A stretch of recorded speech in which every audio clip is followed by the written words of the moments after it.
Imagine Alice Cooper with about 1/100th the money. If the Cramps had been a heavy metal band. Crazy as H, blood-splattered, ear-splitting hilarity. The Wizard of Oz meets splatter horror films. The gag is, you're in the splash zone. You're covered with goo and blood, and if you're not completely soaked, you didn't have a haunted garage show. It's like going to a horror movie, except it's actually happening. It's basically walking into the most brutal, gory film right in front of your face. It was probably the best part of my life. I think of him as a guy with commitment to his art. That's Dookie. I mean, he wants to take it as far as he can take it. You gotta see this band. Wait a minute, you're gonna get this. Oh, thank you. Slam, slam, slam.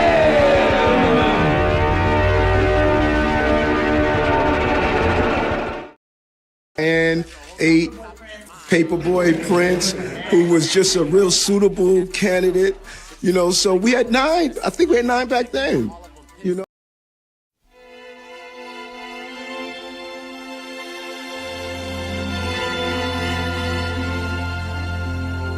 Isn't it rich?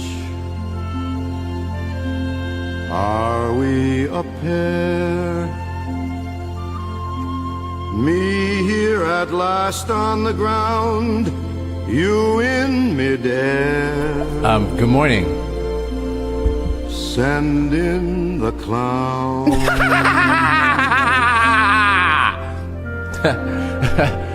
Hi, I'm Paperboy Love Prince, coming from Brooklyn, New York. I'm an artist, an activist, and founder of the Paperboy Prince Love Gallery in Bushwick, Brooklyn. I'm running for mayor of New York City to bring this city together with love and unity. Around one who can't move.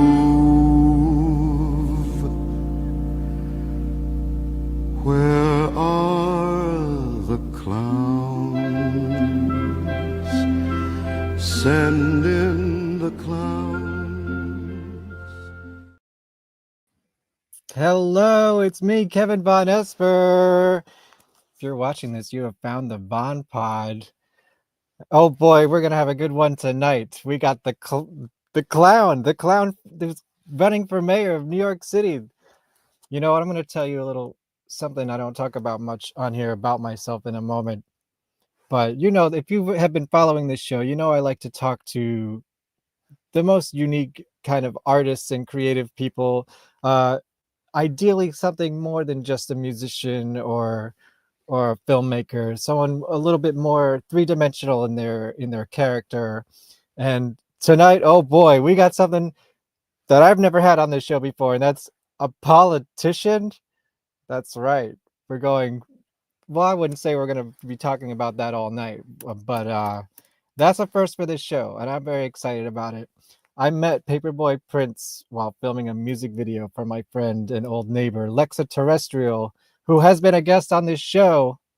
And then I actually name-checked Paperboy in a song of mine. I don't know if he's ever heard it or seen the video, but maybe I'll play that at the end for you guys. Featuring Lexa Terrestrial as well, and it's called The American Dream.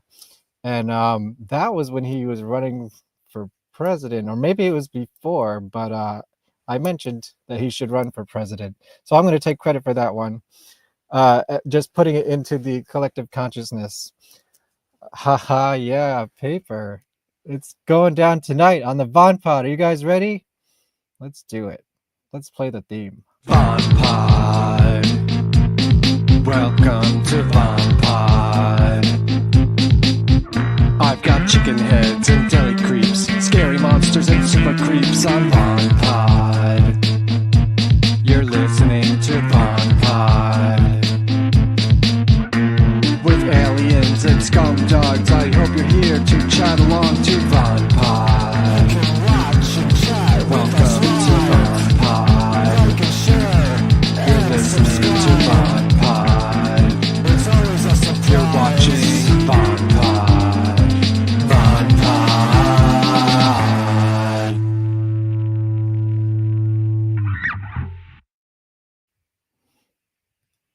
Hello. Paper, yeah, it's our time. One love. Yeah, Paperboy Prince, welcome to the show. How are you today? Thank you. Thank you for having me, and I'm super happy to be here. I'm doing great. I'm doing great. I'm feeling great. So thanks for having me. Excellent. Yeah, well, I figured we all needed a little bit of positivity in our life this week, so it's a good time to have you here. Um, so I was saying before I met you when I was filming a music video for my friend Lexa Terrestrial, and oh boy, I had no idea who you were at the time, and I was like, who is this dude with a like a Game Boy on his neck, and very interesting character. And I don't know if you remember that day. We can talk over the video in a little bit. We'll do some commentary, but we were That's just in the park. Crackhead Barney was there for. I didn't know who she was at the time either. It was a day of discovery, and it was all within like an hour time. Yeah. So, what do you remember about that, and how do you know Lexa Terrestrial? Let's start there. Yo, this is dope that this is the first question because I never get asked about this or to get to talk about that. So that's fun. Yo, this was a wild day.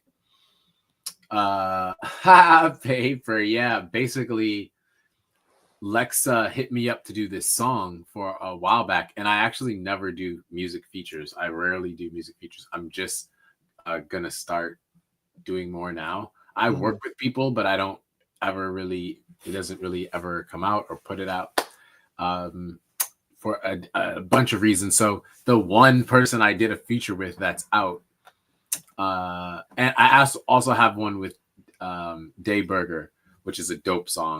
One of my dopest songs. I mainly work with women rappers when I do put the music out, but nice. That was the one feature I did, and yeah, it's a fun song. I really went crazy on that song too. So crazy that I don't remember the words. Yeah, I think I remember you were like, I have no idea what I sang, but I'll make it look like I did. Insider baseball. Sorry, I had to.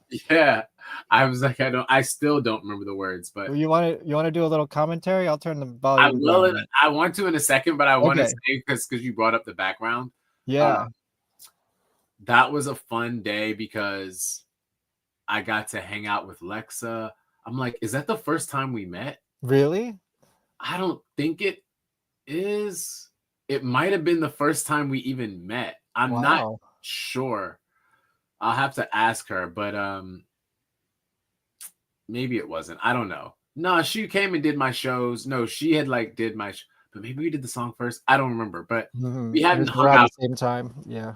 Point is, we hadn't hung out a bunch, and we got to hang out, and she drove up, so we were riding around in her car for a bit, and I was trying on some of her clothes that were fire. I was like, I actually need this jacket. She had some fire clothes. She Yeah, had fire clothes. No lack of interesting accessories. I feel like we also had a dope a dope mix together. We had a good. I think we meshed well. You complement each other a lot artistically and stylistically, I think, and visually. Yeah. So it was that was cool. And so we were doing the video. And then, like you said, because we were doing this video in Union Square, it attracted attention.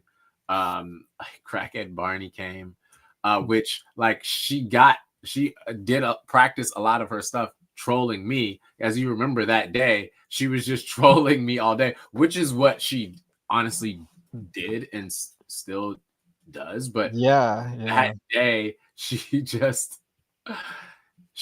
kept asking me to be with her to an extreme level, and stripped down.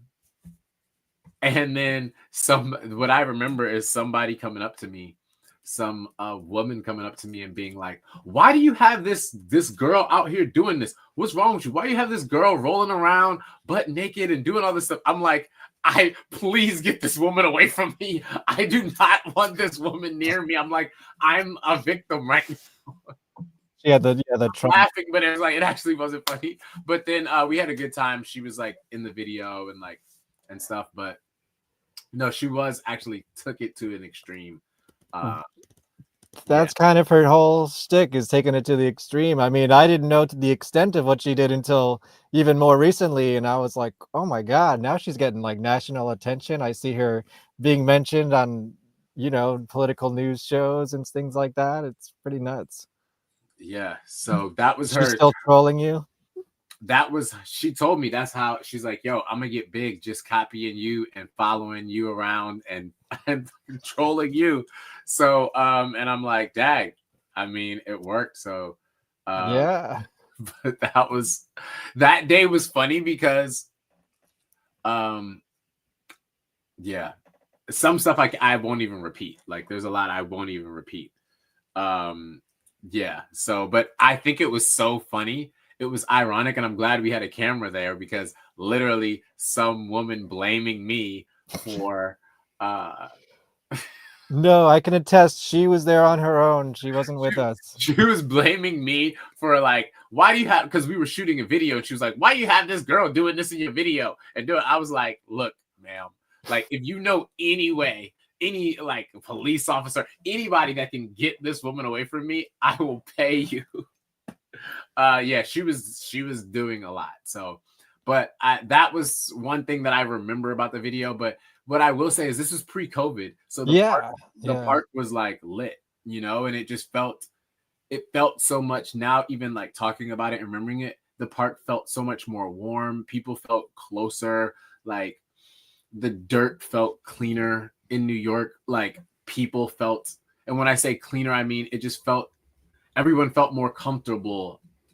This is maybe the nostalgia, but yeah. So I got some pictures here actually that I took, and you would think it was during COVID because of Lexa's look, but that's actually, she was doing that before COVID. So it's that I tell people that too, that like it's crazy. I have a friend that masked every day as an aesthetic and a health thing. Mm-hmm. Primarily a health thing, but using it as an aesthetic too, way before COVID. So yeah, it was almost like this whole day was sort of like a predictor of her and you and crackhead Barney, and yeah. And then there's some pictures of me, which you may have took these. I might have took those photos. I think I did, yeah. And I'm like, yo, these are dope photos too. Like all those photos are dope. That was also the jacket I was saying that I wanted. Oh too. yeah. I was like, actually, I was like expecting her to give me the jacket. I was like, come on, like you're gonna Let's give them the jacket. You didn't want the fries, just the jacket. I wanted the fries thing too, but I was like, that looked so good on her that I can't. But the jacket, I was like, I put it on and I felt like it looked really good on me. It fit you? Maybe it didn't fit me around the shoulders, but in my mind, the jacket looked great on me. So yeah, nice.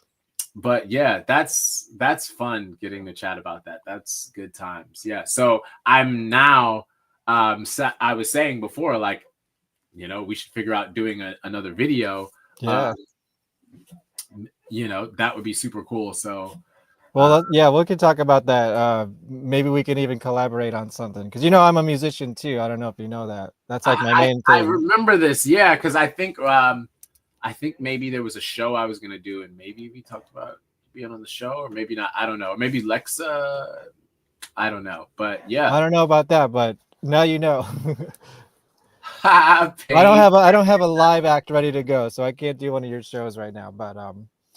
But yeah, I'm always recording music and stuff. So that's something we could totally talk about. So what came first, music or politics? Yeah, so music for sure. Actually, that's a good question. Wow, that's a really good question. So I'm also went live on my IG and told everybody to come to our check out the stream at Paperboy Prince on IG. We're on the I put the info in my broadcast channel on there. We got some people coming in. Yeah, been watch Paperboy since way before politics. Exactly. Yeah. So Yeah, but I know you were like interning and stuff and doing political things outside the public. you know what? For a That's while why I too, say it's a right? really good question, because I was doing political, like heavy political, like interning and all of that way before, like, being an artist, an actual artist. But I was like singing, in the like church choir, pretty heavy and all of that stuff as a kid. Right. So What about like creating your own art, yeah, I created my own art, so politics came first, but that was like a parents forced thing. I wasn't really like, I was definitely into I think social justice as like a broad term for it, but and like specifically like Black liberation. I was like into that, but politics, that was like a parents forced thing.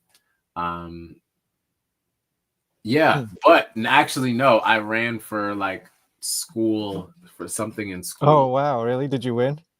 I lost. Oh, I lost, but you know what? I was like new at the school, and it was like one of the few things that you could do. So I was like, oh, like, let's do this. And I lost because like people didn't know me. But did you have like the image and all the jackets and stuff back then? When did the character come? Like how did the character develop? Tell me about this. Well, what I'll say this, it's not a character. Right. Well, that's kind of what's interesting about you is most people I have here who are artists, they kind of build up a character, and it's of course there's always a little bit of people in there, but I believe that you are 100% genuine, and that's why I like you.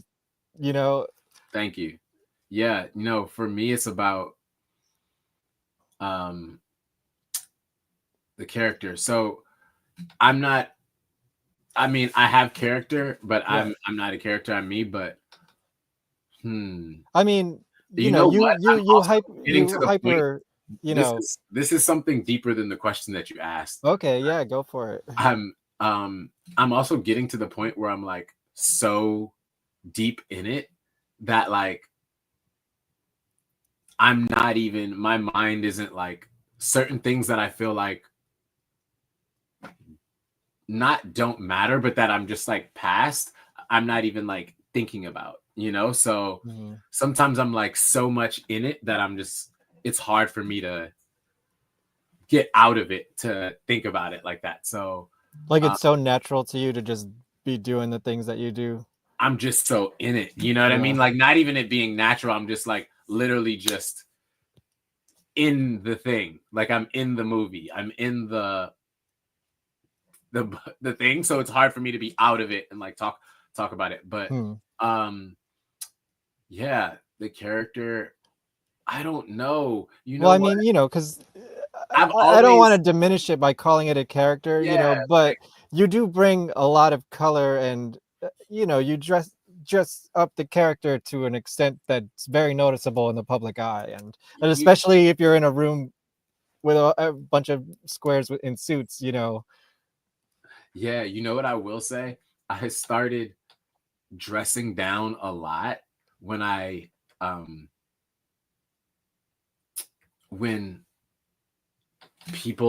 lot of people started like knowing me for starting to do politics stuff. I started dressing down a lot because I'm just like, I don't want to be, I don't want to like talk about certain stuff, or I just want to like go get eggs and not talk about the whole thing. And it's not like it's so many people, but it's just like, it's enough where I'm like, now I actually like purposefully dress down a lot, which is kind of funny because there would be times where I would like purposefully dress up to the maximum just because I'm like, I'm really about the maximum, I'm really about like, how can we take this to the max? Not like, how can we do this, but how can we actually like take it to the extreme maximum? And like lately I've been like Well, are you talking about like dressing up to go down the street to go buy groceries, or are you talking about like when you're doing a political event or like, Almost all of because is there a difference to you in those things? everything is the same. I treat, like I would dress up, quote unquote, I to go get groceries or to go to a political event or to go to my mom's birthday or whatever.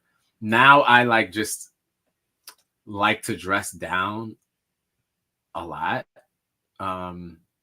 Yeah, I don't know, but I want to dress up, but I'm just like, I think part of it is too, I've been too busy to like get the clothes that I like, buy the clothes that I want and like all of that stuff.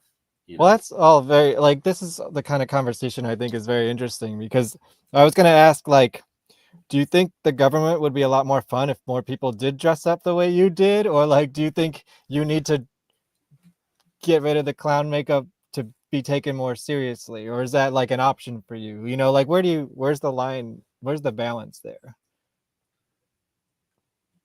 I don't want more people in the government to dress up, to dress like me, because I just don't want it to be co-opted. And right now, the biggest thing that I'm facing and seeing is like co-option of the movement and things that we're personally doing, that I'm doing, and the people that I'm working with are doing. The biggest thing that I worry about is like people co-opting it. And the problem about somebody co-opting it isn't the imitation or like people being inspired. It's not that's the issue. It's using something to gain a certain credibility and then not being a good steward of that to follow through for what it actually stands for, or what actually the messaging and all of that is about. So like that's kind of my issue, is like, and I'm actually pausing. Part of even why I talked about like dressing down, all this stuff, because I have to honestly pause and be like, how are we gonna move forward in the most beautiful way, and most intelligent way, and like long term. And because now with the internet, even since I started my like quote unquote public political career in 2019, or I'd say running for office, the co-option is going crazy.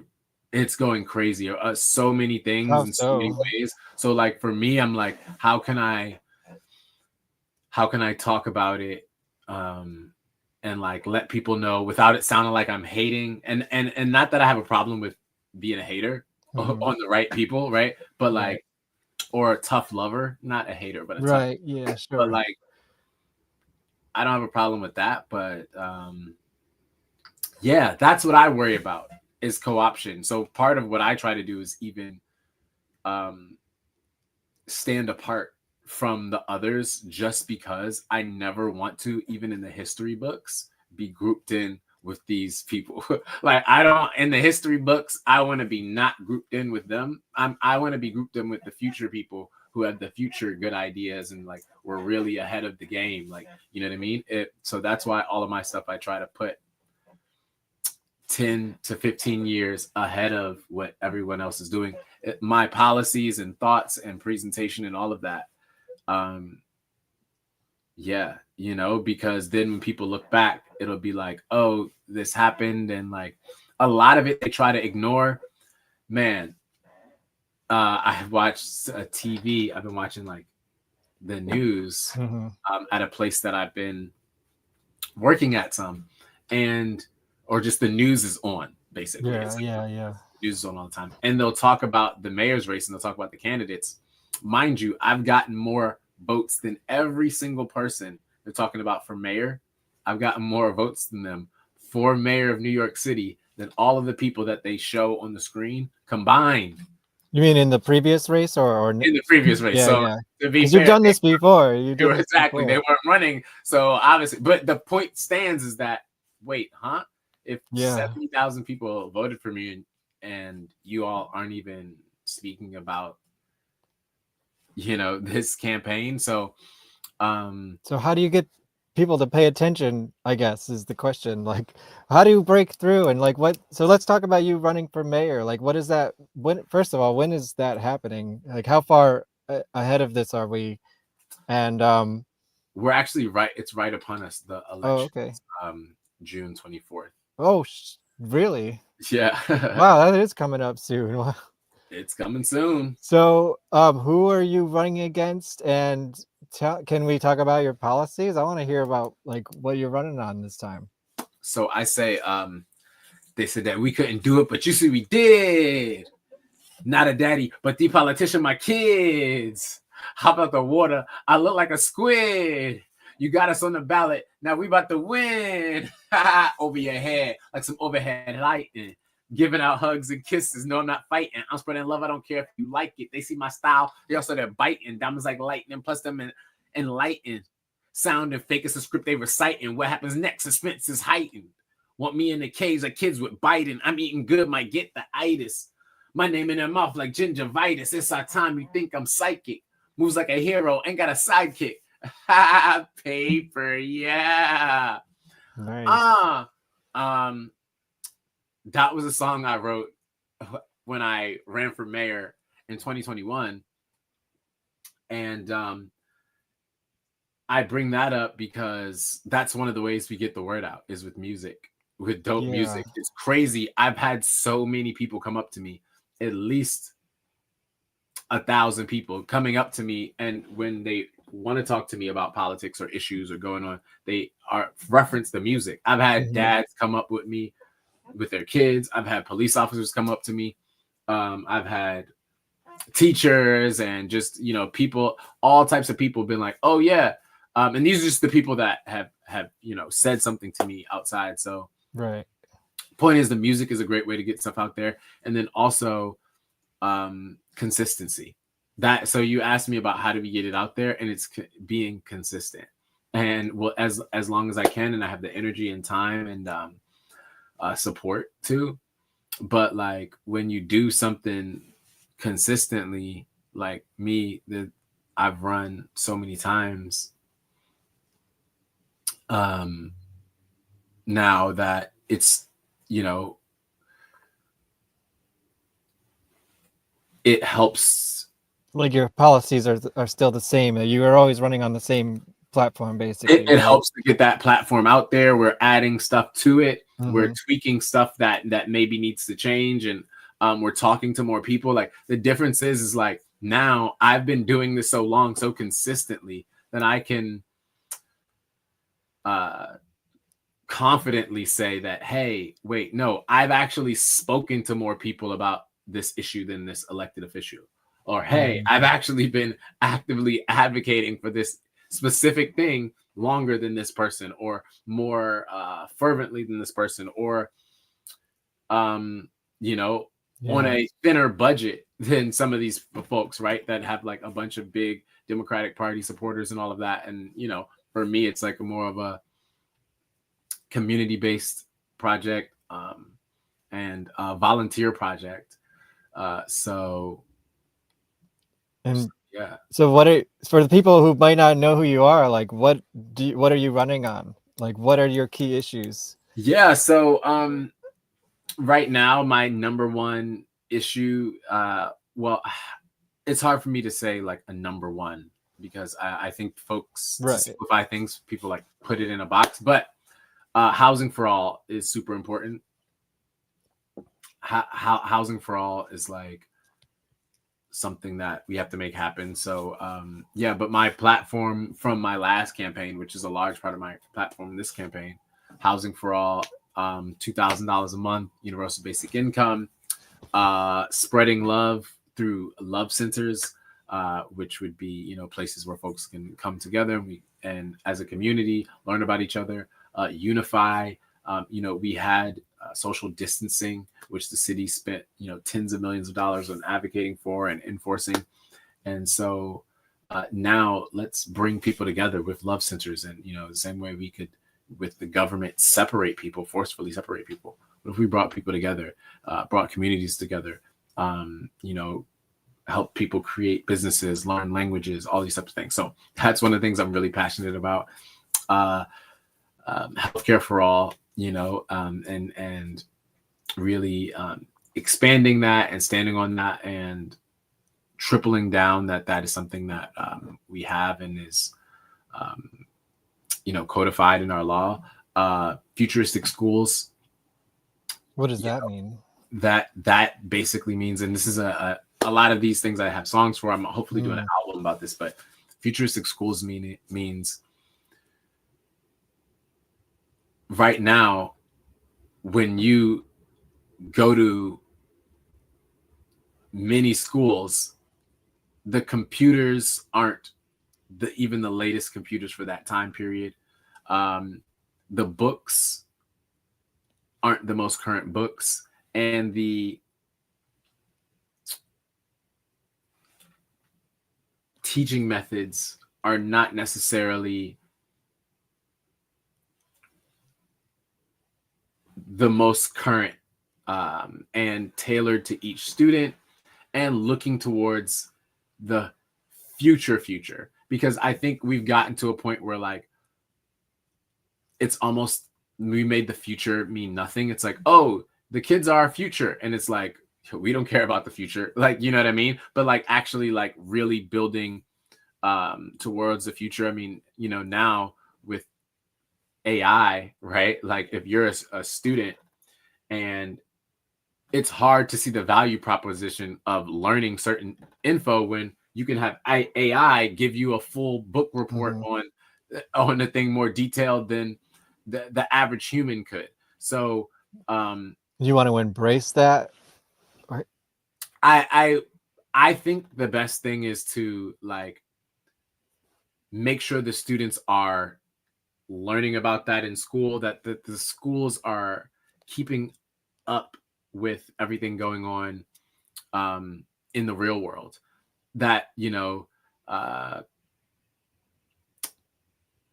because right now in New York City, right, we spend more than every other city in the nation and most places in the world per student. And, you know, a large amount of students are behind in reading, behind in math,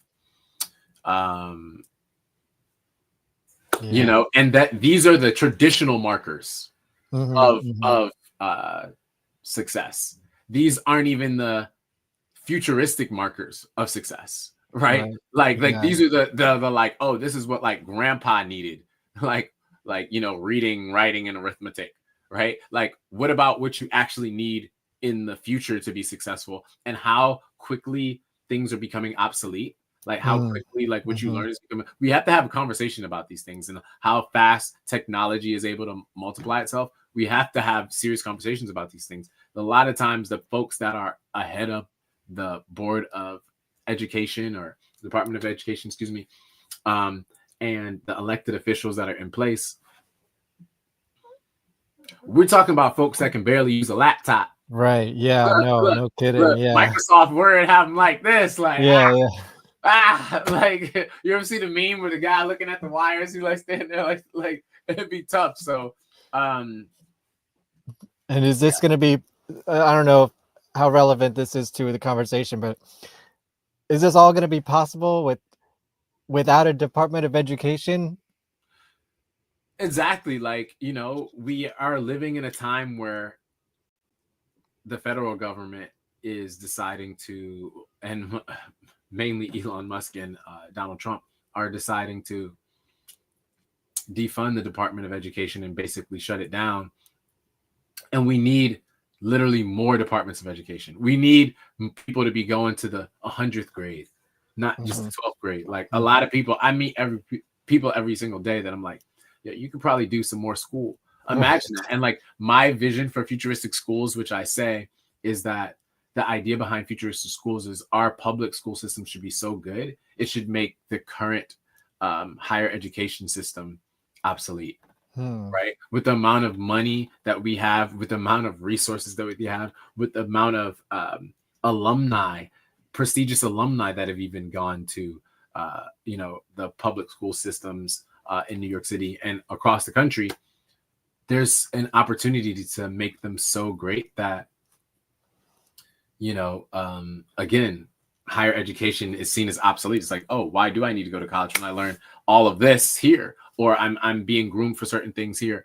And not only is this an idea that's like, oh, this is like a pie in the sky thing, but it's super important because if you look at just the replacement in a lot of essential industries that are at least essential now, who knows again what the future looks like. A lot of folks are aging out in a lot of industries, and we need more, young people coming into a lot of stuff that people might think's boring, isn't cool. So yeah. Gotcha. Yeah, totally. Yeah, that's great. All right, I have a question. Assume I'm stupid. What's the difference between the mayor and the governor? Yes, so I love this question because it allows me to talk about one of my favorite things, which is elected officials are basically allowed to get away with doing the craziest stuff because no kidding. I haven't seen anything like that. Breaking news. Yeah, probably right now something's happening. Basically, elected officials are allowed to get away with doing some of the craziest stuff because, in large part, in my opinion, nobody knows what they do or what their function is in government. There's so many. That's true. Like, pretty much the only people that people know what they actually do, like the average person. Like, and then when I say average person, I mean like average person, and then education level all the way up to like 2 degrees, like master's degree level. I literally am consistently talk to people with that level of education who don't know what anybody in government does except for the president. And again, have a limited understanding of what the president does, but it's mainly the president and someone like the mayor, who is basically like the president of the city, kind of. So like the governor even gets away with a lot because people don't know what the governor can do or what the governor is supposed to do. It's like a and to add on to that, like what region do they, are they in control of? Like, I don't know. Okay, let me say this. I'm kind of a political news junkie these days, and even I have a college education, and even I'm like, you're totally correct. I vaguely know what the roles of government are, and I couldn't even tell you exactly if the mayor or the governor is in control of the whole state or just the city. So I'm going to add that into the question too. Exactly. So I'm just putting my phone on the charger here. Yeah. Don't power down. Yeah, like, so I got distracted, but basically this is like one of my favorite things to talk about. I'm like, and the reason I know this is because I've all right, phone, stay there. So the reason I know this is because I've run for all of these offices. Right, yeah. And including the president of the United States of America, right? Yeah, paper, yeah. Just to add that in there, that's fascinating. So, and yeah, like when I run for Congress, like nobody knows what a congressman does. And a lot of people ask me because they're like not ashamed. And I think because I give off the vibe to like totally ask me, a lot of people are like, yo, what does a congressperson even do? And I'm like, exactly, right? And I go in and explain that like, yo, these are the people that like make laws, and basically how that happens. And they work in committees that like draft the laws, and they usually vote along party lines. And but these are the people that can make laws, like explaining that, like that the president doesn't really like make laws. They can use their office to influence things, and they actually like will sign it into law, and get, but right. So what's the difference between the mayor and the governor? Exactly. So I started the Congress because that's when I've run for, and it's I feel like 95% of people don't know what a congressperson does, but it affects so many people. Same thing with like all of the state legislature people, like state assembly, city council, all of that. But so difference between the mayor and the governor. Obviously, the governor is the executive of the state. So that's the executive branch of the state. So the governor, basically acts like the president of the state, has a lot of powers in emergency situations. So that's why you saw a lot of these governors become so important during COVID and flexing all of their emergency powers. So yeah. And the governor also has that, it's the same thing, the ability to sign things into law. They don't draft laws. But they obviously can advocate for things and can push things and help things come together or support certain initiatives. So it gets confusing with that. But as far as what their literal job is, yeah. So that's kind of the governor. And then the mayor, is basically the executive of the city. Gotcha. And so, how the mayor's power is similar, but the laws are different from city to city. But in New York City, the mayor has power over pretty much all of the city agencies and the police, Department of Education and all of that. So yeah, and then all of the other things, obviously they're allowed to structure things in their own way and have a bunch of deputies that control agencies or also act on the mayor's behalf. So yeah, there's so many ways to explain what they do. Yeah, I think you answered my question. Yeah, so that's how I like to see that. And then what I'd also add to that is that right now in New York City, the mayor and governor are usually fighting for power because New York City obviously has the most people and the most money that it generates for the state. It's basically would be by itself, New York City by itself would be the third, I think largest state, just by itself. So yeah. What's your relationship to the current mayor and the governor? They must know who you are. Like, what do they think of you? Eric Adams, I have a long history with Eric Adams. Actually. Oh, really? Yeah, like before he was mayor, I met him. He was one of the first politicians, New York City politicians that I met in person. I met him when he was getting sworn in. Not when he was going to sworn in, but at some early events he had as borough president. And he did not want to shake my hand. It was so funny because we're at like Brooklyn Borough Hall, right? And I'm with my the person I'm dating at the time, and we just happened to be I was paying some parking tickets or getting some ice cream, doing something. And I just happened to be going past Borough Hall, and I'm like, oh, they're doing a thing here. And he's taking pictures and shaking people's hands. But at this point, it's not really many people lining up there. It's basically no one there lining up to take pictures or shake hands with him, right? So, there's people around because it's a popular area, but no one's in line to do anything with him. So I walk up and I'm waiting to say hello, take a picture, just as a funny thing. And I also had, this might have been right after we shot the video too. This might have been the same time because I remember because I had the same hair in the photo. I had the same hair. That's and my half blue, half red. Yeah. And what happened? Basically, he's this is so funny. There's he's trying to get other people to come and take pictures with him. So he's does not take pictures with me, but he's trying to not act like it. So he's smiling, how somebody's clearly can see you because there's no one else there. Right. They're looking trying to make eye contact with other people. Anybody else? Anybody else? And so then his assistant is I think this is the person you have to take a picture with that.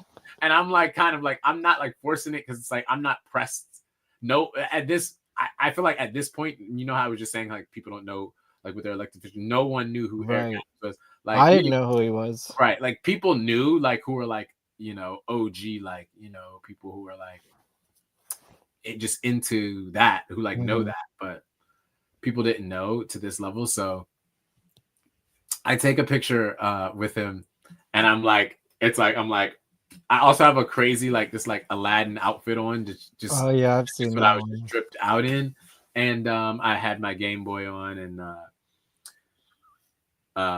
yeah. So then I post the photo, right, and I tag him, and Soulja Boy happened to be in jail for something, and I made a song called "Free Soulja Boy." It's like a funny, like ironic song, and I was like speaking to NYC government official Eric Adams about freeing Soulja Boy, and it was a joke because one, Soulja Boy was in jail in California, and there was nothing that Eric Adams could do or would do, and I wasn't speaking to him about that at all. It was just like a great caption to promote my song and like kind of like troll Eric Adams, and I tagged them so heavy in it, like just that's also what I was doing at the time, just tagging people heavy.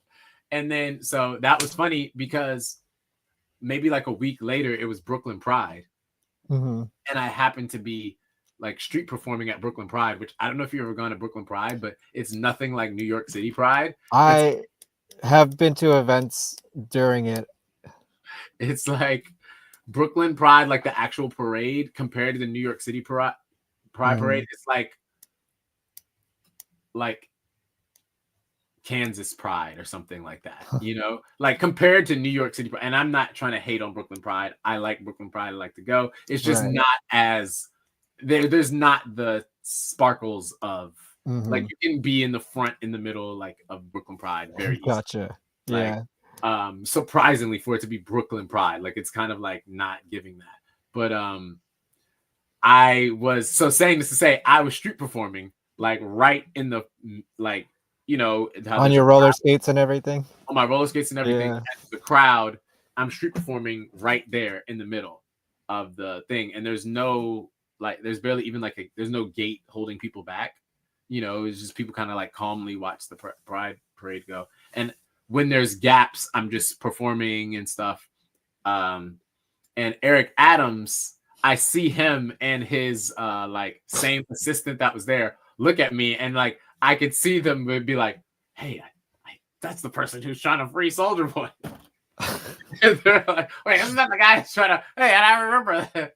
Like it was just a funny thing. Was he on a float or something? It was like they were like holding like a banner and walking. Yeah. So they were in the parade, but again, the parade was kind of like dry, and I can like, you know, it's like when you're in the parade, you're looking at the people who are on the side. So you really made an impression. Yeah. So I'll be like twice in like a week or two. So I know he remembered that. And then he, you know, obviously once I was running for office, I've talked to him and a bunch, and you know, we've met like several times and text and stuff like that. So yeah. Wow. Interesting. Is he gonna and he is what is his role right now? He's the governor? He's the mayor. He's the mayor. So you're trying to kick him out. Is he running again, or apparently he are you up against him? Yes, he is running again. So yeah, I guess you could say I am trying to kick him out. Like for me, I'm more so about collaboration. But yeah, I think. But I mean, you're trying to take his role. Exactly. Of course. Yeah. So. Okay. Do you get to debate these people, or like, did they let you on those stages, or how does that work? So you know what? I do. That would be great TV. You and Eric Adams on stage talking about. So I did several forums with Eric Adams and meetings and stuff like that. That when I ran for mayor the first time, and yeah, they were good. They were funny because a lot of them didn't know what I was gonna do or kind of was planning to do, but. So I've done a bunch of them. I actually did one recently on Saturday, this past Saturday, with a few mayoral candidates, and it was with a community organization called We Act that is for environmental justice. And we talked about a lot of different things around environmental justice and all of that. So it was fun because one of the things on my platform is a greener New York, and getting to talk about that was really cool. I'm like, how do I big myself up without trying to sound like I'm bigging myself up? But like, yo, Dude, that's what do it, man. You're running for mayor. I kind of like, yeah, I think I was the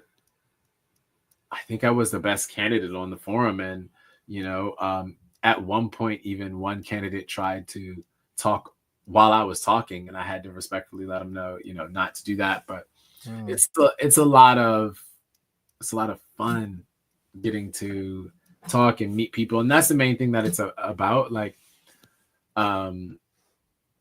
it's about hearing from people, because you can think that it's kind of one of my pet peeve of, I love helping people run for office, and that's something that I do and that I'm doing now. But one of my pet peeves is like, you really got to talk to people. Like some people are like, oh, this is what we need to do to fix this. And it's like, no, you really got to act, and you might be right, but like, you're not until you talk to like 1,000 people about it. Like some of those people could be for like 30 seconds and it could really make an impression on you, and you can really learn something. That's all it takes. If you talk to 1,000 people at least for 30 seconds about these things, because like you have to really talk to people, and a lot of these folks aren't talking to people, they're ducking from the people. Like I know, because I've ducked from the people before. So like a lot of folks are ducking from the people, and me, I'm so much out there with folks consistently for so long, and like and I talk to folks about the issues, and I have the luxury of even talking to folks about the issues, and they don't know that I'm Paperboy Prince. You know, I'm just like some person that they're talking to, and I get to talk to a lot of people like that. That's one of the advantages of when I was talking about like dressing down too. Sure, yeah. Chat as folks is like just like kind of like average Joe type of feel, and which, you know, is great. So is this going to be is this a ranked choice voting situation? It is. Can you briefly explain to people what that is and why it's important? And I've heard, so I can't vote because I'm not in that region, right? But the trick is to not list Eric Adams at all, right? Is that what I'm hearing? Yes. So I'm actually. Oh, you're muted. Oh, I'm muted. Yeah. Paper. Yeah. All right. I'm actually gonna take a quick bathroom break. Yeah, dude, go for it. I'll play our video. Okay, cool. Yeah, We'll this do is that. a perfect time. Yo, let me intro the video then. So yeah, sure.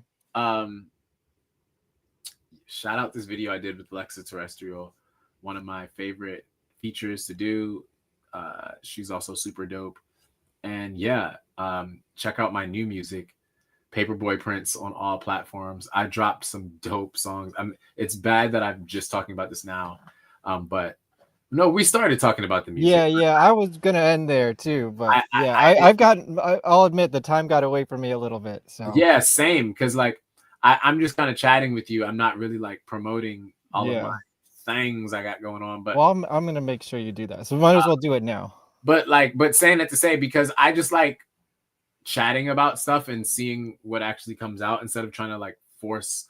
Oh, I have to talk about all these issues. Yeah. Like for me, I'm like, no, let me just share actual real human thoughts. And like, because there's other times I'll talk about the issues, and if people want to hear about that, they can. But like, what's more important is this in between stuff that doesn't get talked about, you know, and that some of this stuff that only I can say and only can be said now. But saying that to say, I will promote the music, Paperboy Prince, on all platforms. I got some dope music that just came out. I'm doing covers now. So yeah, some like fun stuff, rapping, singing. I've really been into singing lately. I'm gonna actually, that's what I'm gonna do when I come back from getting water. Okay. I'm gonna sing. So yeah, I'll be sweet. We got a performance coming up. Yeah, it's a teaser for you. All right, go do your thing. I'm gonna play the video. This is our little collaboration with Lexa.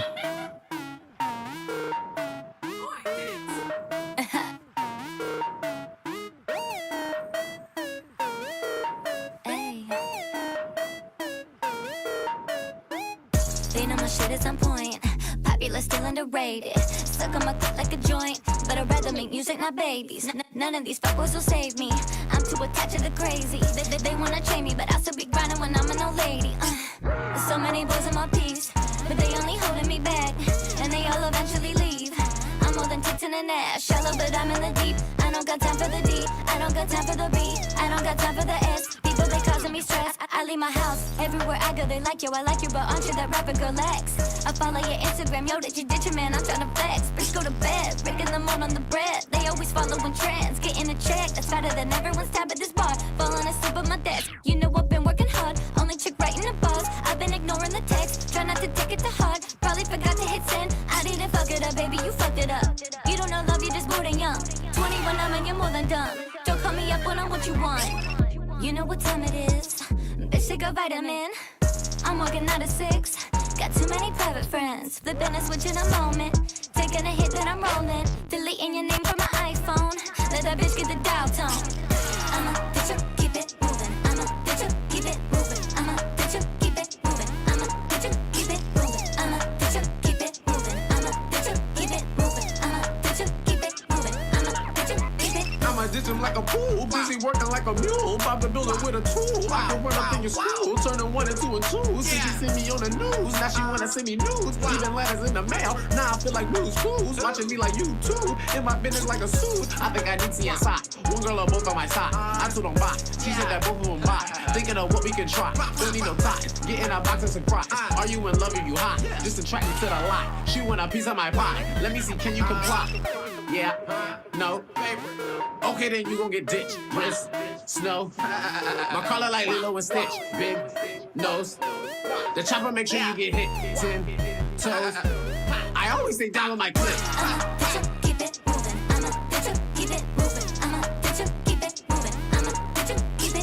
I'm a bitch, keep it moving. I'm a bitch, keep it moving. I'm a bitch, keep it moving. I'm a bitch, keep it moving. I'm a bitch, keep it moving.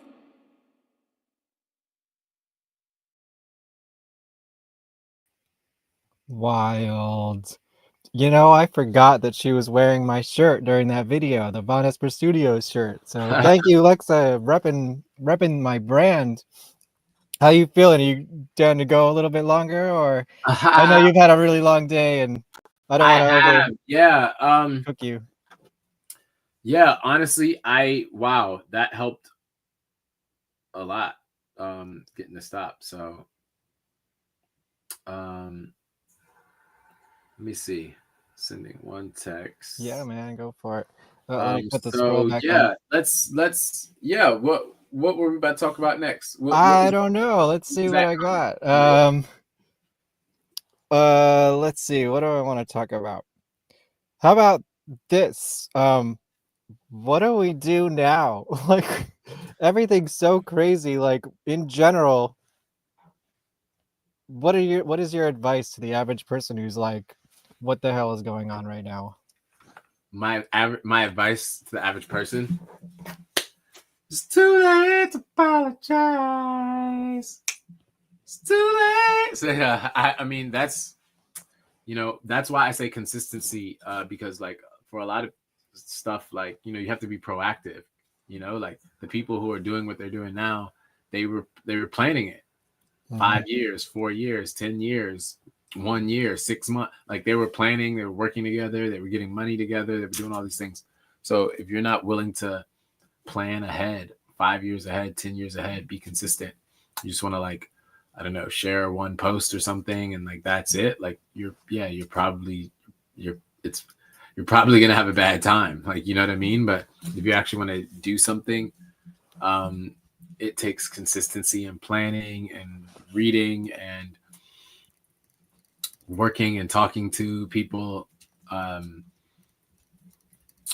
So that's the first thing I could say. Like, people want a quick solution, and I'm like, well, this is like a long-term game. Yeah, and the problem is, like, it's not short problem, you know? So that's the first thing I'd say. And one of the most important things is that like it takes work, consistency, a lot of people, maybe less work if you have a lot of people. So yeah.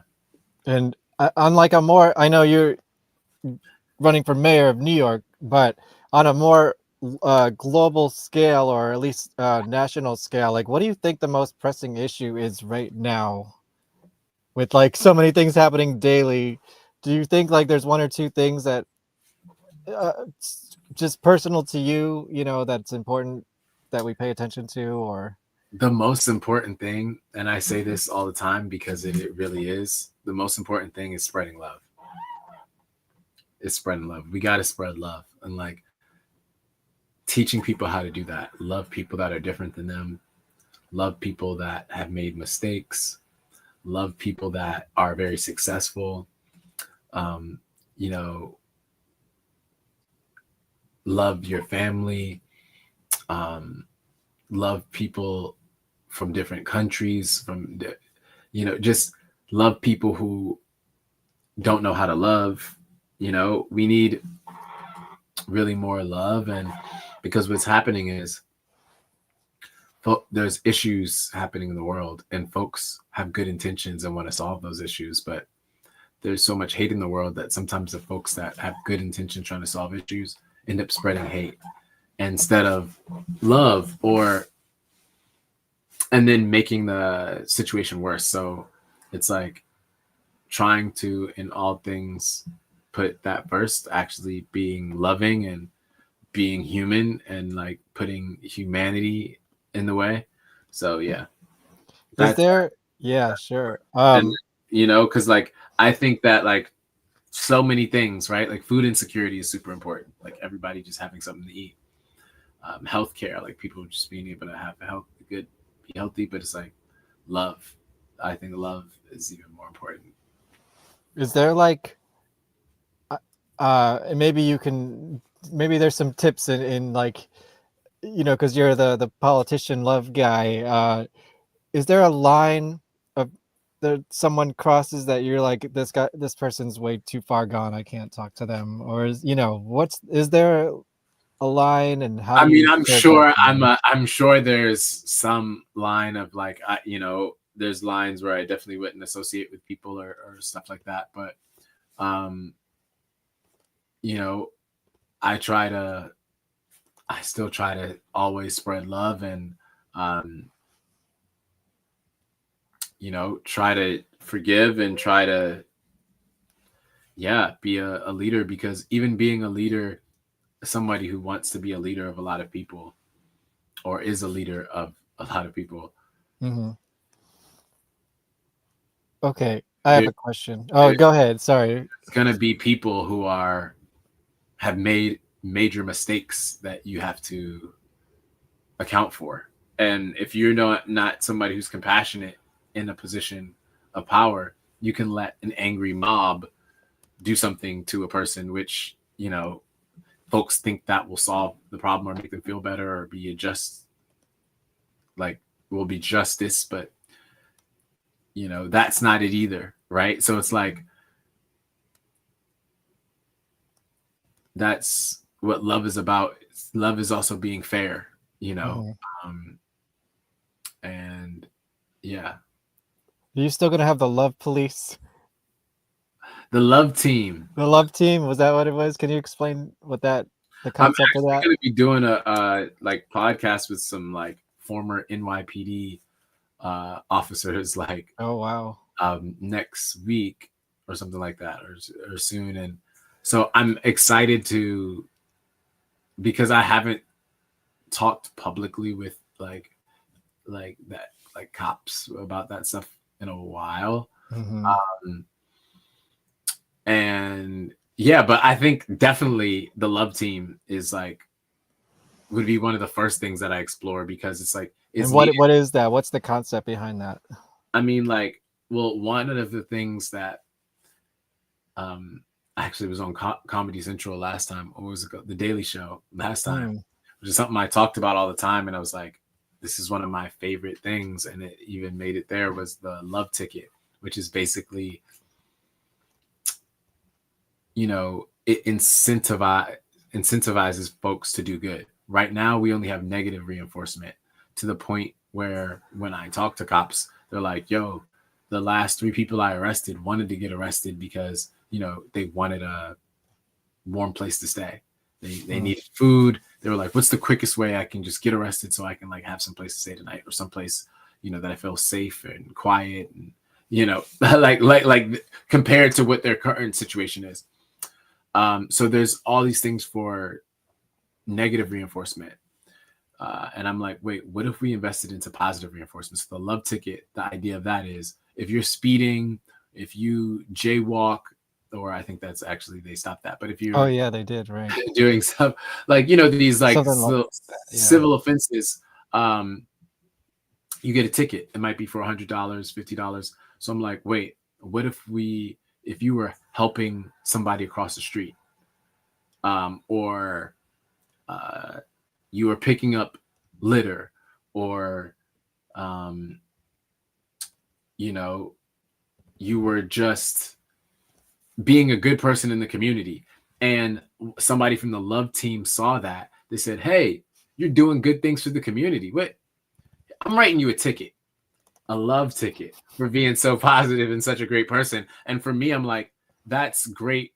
One, that's great because it builds a better relationship with folks and public safety, to where they're like, hey, wait, we're in this together. This is a team thing. And there's things that I can do that are just little things that I'm getting money for. I'm not just being charged for everything. I'm also getting something back. And not saying that that's why folks will do it, but it's also like, yeah, let's do some things for positive reinforcement. What does that do to kids' minds when, instead of seeing people just litter trash, they're also seeing people constantly pick it up and racing to do that and trying to be good people? And, and then I also think it's cool because you put more opportunities for positive interactions for folks with, like city officials and stuff like that. I think that would be cool, and it's needed. It's like we need this. So that's one thing that they would do that I can like picture, I can paint for folks about the love team. But a lot of it is like, situations that are happening. There are situations that are happening that need force, right? Like brute force. But I think there's almost more that need like love, just need like real love. And what ends up happening is, when you treat every situation like it needs brute force, then you like end up making a lot of mistakes to the tunes of tens of millions of dollars in lawsuits that the NYPD has. And I think obviously I've been well documented on my criticisms of the police department here and in a lot of places, but I think that it's important to say that they put it. I completely lost my train of thought. And I'll tell you, I think I was so excited of what I was saying. The reason I think it's so interesting is, just as a concept, if people even hear about that idea, even if it's never implemented, it's like, oh, we can do stuff that's the reversal of everything that I've come up to know, like it's kind of like Inception, where it's like you can't even think about something in a different way until someone tells you how to do it, or like, right. Then it just opens up your mind of like, oh, we could kind of subvert all of these things in some way if we have some really, intelligent people given some ideas for positive things. And that's why, I think you're so interesting. Another reason, And thank you. And they're trying to co-opt a lot of the stuff that I say and like water it down. They end like a lot of folks, then they'll get somebody else, run them for office, put $1 million behind them, and then take like a third of my policies and ideas that aren't, some of these are purely mine, other than are stuff that are ideas and things that I'm championing, that I've added my own writing and specification to. But they'll take some of my original stuff, water it down, and then put it behind this whoever else. So Well, is that good or bad? Because is it better that they're at least getting an idea from you than not having any idea at all? it would be if it was done in good faith, or if it was really to be fought for, but instead it's just a ploy to help folks get elected or reelected. And it's not actually something they believe in. They're just like, oh, I see this is something that people are talking about. Let me use this to try to get reelected, not actually fight for this because this is something that would, push our civilization forward. And for me, it's about again, creating the future. But man, I kind of feel like I'm wearing down now that I'm less. We'll end this ship. Yeah, we'll wind this down. I gotta ask, who's the best Joker? The best Joker. What's the Joker that's the that's a good question. The Joker movie with Joaquin Phoenix. Yeah, that one was really good. But the Heath Ledger one was also really good too. And what because you're kind of adopting this kind of look. I mean, I guess the Joker's sort of a bad guy and you're, I guess, subverting that too. I guess the question is, when you go into a political space in Joker outfit and start laughing maniacally, is that fun?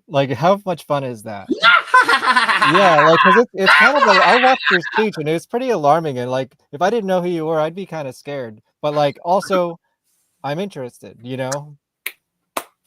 I think half of that room knew who I was, right?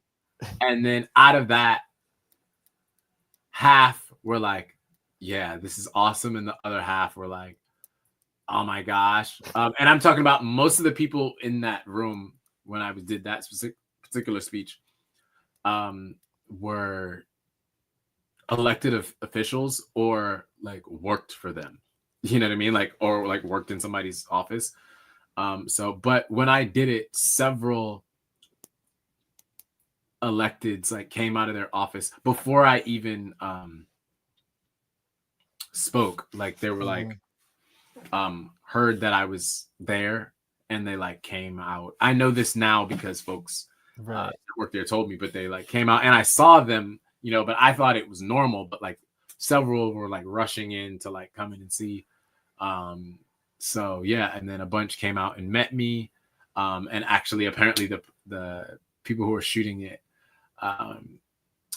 Grace and Felipe, they apparently have some video of me meeting some of the other politicians, some of the Republican ones too. It's actually be really funny to put it out. So we're gonna hopefully put some of that out at some point. Nice. All right, we'll end on this because I want you to promote yourself a little bit and what you do beyond this. And I know you have this thing called the Love Gallery, and I want you to tell us what the Love Gallery is. And exactly. It's on me. I haven't been there yet, but hopefully you'll have a party and I'll go at some point. I am gonna have an event, and you should definitely come. And yeah, this is what I mean about being so in it that I'm yeah, well, I'm here to focus you. Tell it, promote yourself and what you do. What's the Love Gallery? I'm so in it because I'm yeah, for the last over 5 years, I've been running a community space, also a vintage clothing spot, and just futuristic hub where we create a bunch of stuff. It's also my studio, but it's on probably what I would say is the dopest street in New York, and definitely where a lot of dope nightlife stuff happens. And in Bushwick, right? In Bushwick, yeah. So what's it near? What are the venues around it? Because I probably would know the area by the venues. So that's a good question. It's right next to we're literally one door away from Mood Ring, if you've ever been there. No. Then there's another dope spot right across the street. If you're standing in our doorway, you can look across the street and see Bossa Nova, which is a dope spot. And then There's also right next to that a place called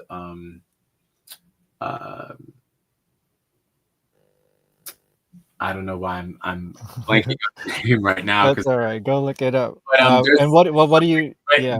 But to finish on the rest of Myrtle, there's so many spots, like Happy Fun. There's Rash.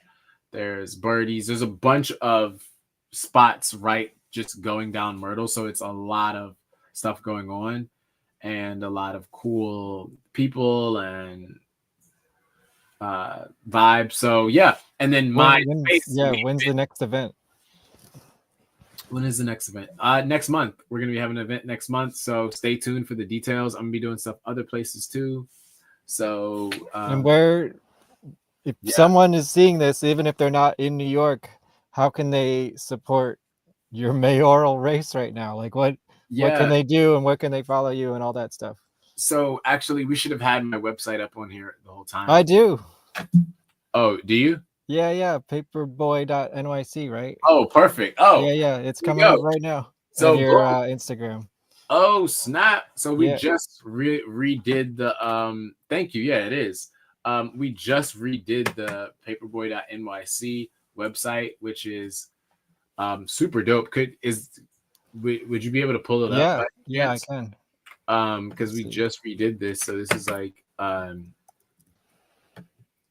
what's happening. But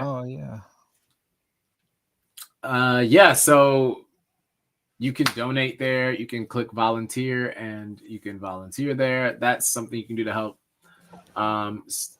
Stay tuned. So I got a bunch of new music coming too. So yeah, stay tuned about that. And hot paper. Yeah. We definitely got to do an interview sometime when I am have had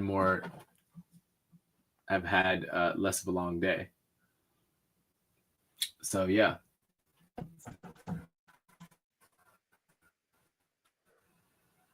I lost you, Kevin. I lost you.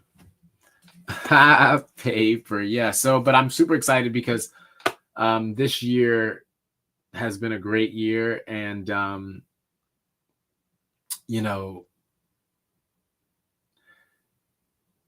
I love, you asked me a few times about the clown, and I love being able to be the clown because it's something that is so understood from kids to adults to everybody in between, no matter their perception of a clown. Like, they just understand what it is and kind of what it stands for. And then so yeah, I've been enjoying that, and there's a lot more I want to do and explore with that, not just in the politics, but also just creatively, just clowning around. So yeah. Paper. Yeah. What else? This is what I mean. I'm so in it that, like, promoting all things, but there's a lot of stuff, you guys. You can follow me on Instagram. You can follow me on x.com at Paperboy Prince. Paper. Yeah. One love. Let me see if I got a freestyle I can give you or something before we get out of here, like just of something, right? I might as well give you a freestyle, right? Oh, you're muted. So I could not hear you if you were saying something. Hello. I'm back. Can you hear me now? Yeah. I had a technical. But yes, I was saying hey. That would be a great way to push this show to the max tonight, is to end with a freestyle. End with a freestyle. Okay. Yeah. All right. I'm gonna do it. Yo, so this one is from my what's it called? what's this thing called? It's a recent song I dropped, so we're about to do it. It's like this.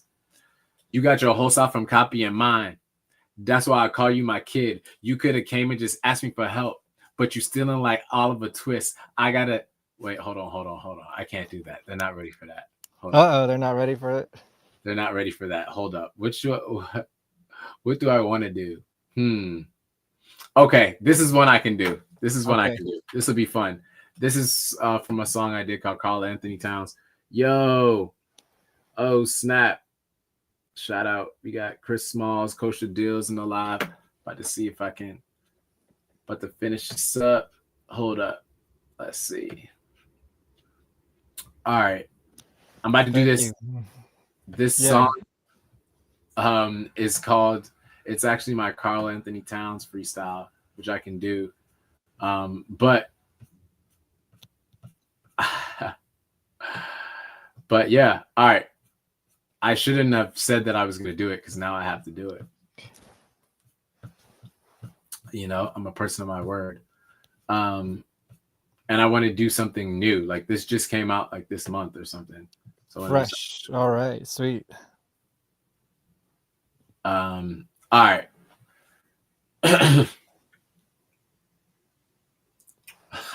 Paper, yeah. It's our time. Big in New York, like Carl Anthony Towns. I went to work all day while you standing around. When you get this high, it's no plan to get down. Bow, bow, bow, bow, bow, bow. That's how America sounds. I made a new shirt, dropped it at Erica House. I see the politician and start airing them out. You beef with rappers, I beef with the Senate and House. And just to get me on a track, gotta send me some thousands. City turned me cold-blooded amphibian now. I get up out the shower and I sit in my towel. Crack a smile about the front and I didn't allow. Haters mad like Rick James when he kicking the couch. I really feel like Rick James, I invented my style. I really feel like Minute Hands, how I live in the now. I'm such a dog, it's like my only decision's to growl. I'm such a prince, it's like all that I need is the crown. I'm so serious, it's probably why I needed the clown. Try to find me, gotta look up and see through the clouds. Now I'm gonna work them broke with servers and ethers and crowds. Big chain, make him stand out while he in the crowd. See what I do, and then they ask that even aloud. Paper, yeah. Hey, to the max tonight. Hell yeah. Thank you so much, Paperboy Prince. I've been wanting to talk to you for a while because you're such an interesting person. Welcome back anytime. Thank you. Let's make some art together. All right, we're gonna talk about making this music video happen. Thanks so much for having me. It was amazing to talk, and yeah. Subscribe to my YouTube too, Paperboy Prince. Yes. Check out my YouTube. I should have said this too. Subscribe mine. I'm making more videos and new videos. So paper, yeah. Thank you. Peace. We'll talk soon. Sweet, man. And I'm gonna end this for you guys. I'm gonna play the video that I did with Lexa Terrestrial where I have a lyric about Paperboy Prince because I feel like it's very relevant tonight. And it'll be a fun way to end the show. And thank you all for watching either live or after the fact. Tell your friends, like, share, and subscribe.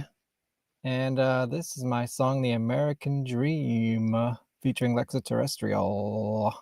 It's like Lisa Frank meets Texas Chainsaw Massacre.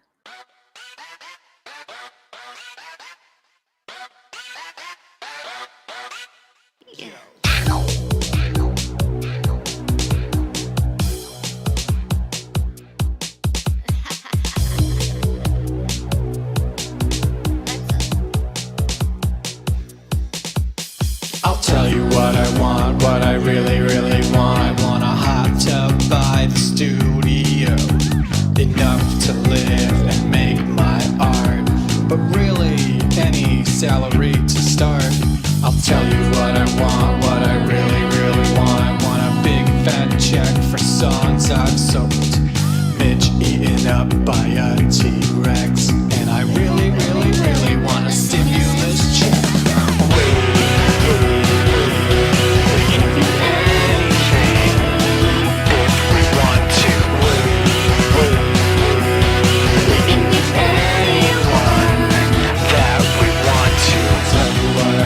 What I really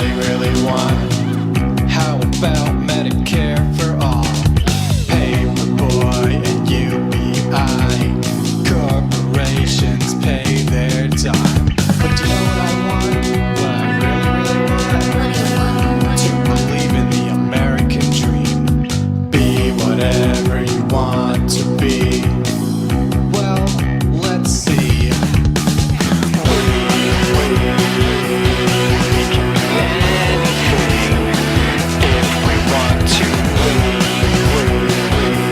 We can do anyone that we want to. Superstars with fancy cars. How I wonder where you are. Can you hear a guy like me? Miley, call me. We can do anything if we want to. We can do anyone that we want to. Dream only if the fair's supreme. Just like the statue that's green. Gonna get like the Hulk on the screen. Gonna spit shit, tear at the scene. Gonna grip bitch, nasty and mean. We're both not blame one, blame all. Motherfucking it, picking who to call out. Just wanna ball out. Superstars, fancy cars. How I wonder how you are. Not in this economy. Seriously, Miley, call me. 'Cause I project mega hits. I'm a pessimistic optimist. And here it is, my calling card. I just gotta make my mother proud. We can do anything if we want to. We can cure anything if you want to.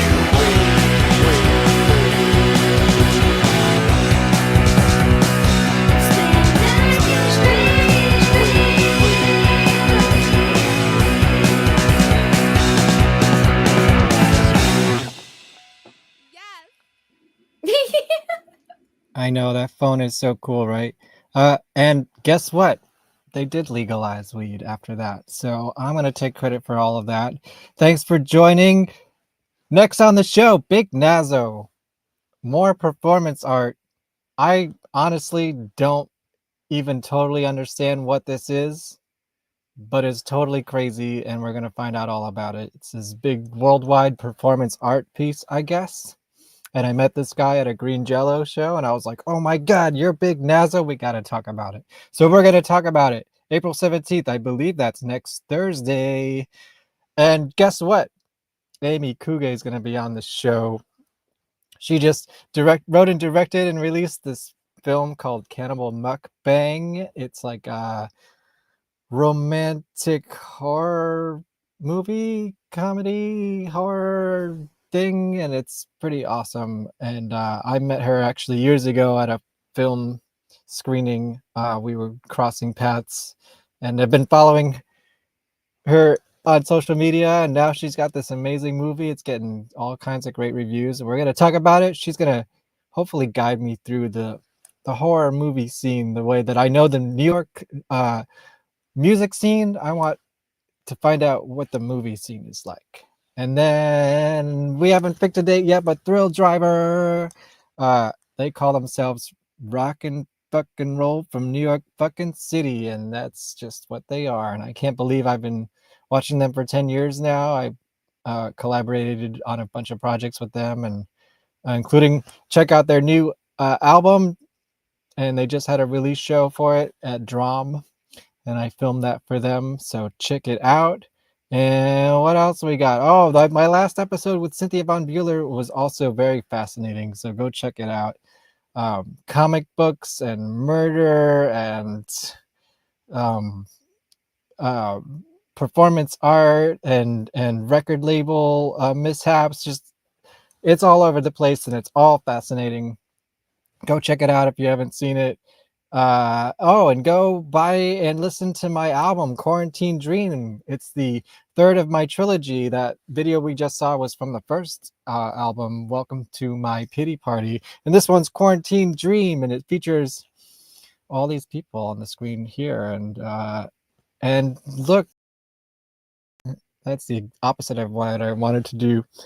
Every cover, if you buy a CD, is hand drawn by me. It's a unique piece of DIY art, and it's available at vonesper.bandcamp.com, and it also has an extra track for those physical media lovers.